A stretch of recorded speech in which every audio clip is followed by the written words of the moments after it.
The three men identified in the shake-up are Paul Graham, who acted as head of the Pest Control Unit, Justin Rennie, who sat in the chair of Chief Fisheries Officer, and Ronald Baldio, who has responsibility for Marine Protected Areas MPEs. We are told that among the persons who were the target of these outbursts was Mr. Graham himself, Mr. Rennie, the senior fisheries officer, Mr. Baldio in the fisheries department. We understand that these officers were recently summarily transferred from their departments, from their positions in the service. Mr. Graham from his position as Senior Pest Control Officer, Mr. Rennie from the position of Senior Fisheries Officer, and Mr. Baldio from a senior position in the Fisheries Department as well.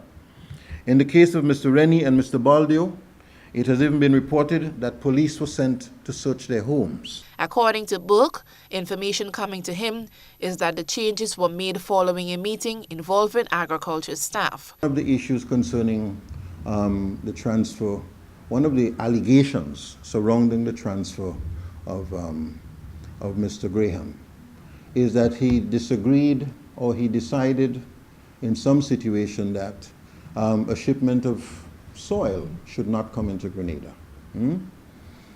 because he saw in there what he considered to be substances that were not suited, whatever. In other words, that phytosanitary standards would have been breached if it allowed in. Yeah?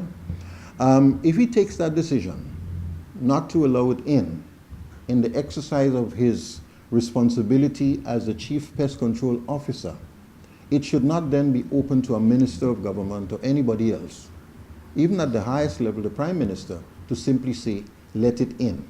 GBN did contact the Fisheries Division, where we were told that Baldio and Rennie are no longer serving in their former posts. With government officials being accused of using their positions to bully public officials, we sought comment from Press Secretary Keisha Alexander Grant. Alexander Grant via telephone commented on the Paul Graham meeting, which was held. You mentioned three people here that were transferred, and if we're talking timing, we only referring to one person of the three in terms of the meeting. So, that's why I said to you, I don't understand how the meeting is tied into the transfer. And obviously, I'm not in a position to speak to the transfer anyway, but the meeting, like I said before, is a matter for public record because it was a staff meeting only done in the ministry. The transfer is not a demotion. The transfer, as long as it maintains the same level of appointment that public servant is in, then that's okay. The issue of victimization within the public service is not a new one, as even the Public Workers Union have cited similar concerns in the past, all of which were refuted by government. Eugenia Peters, GBN News.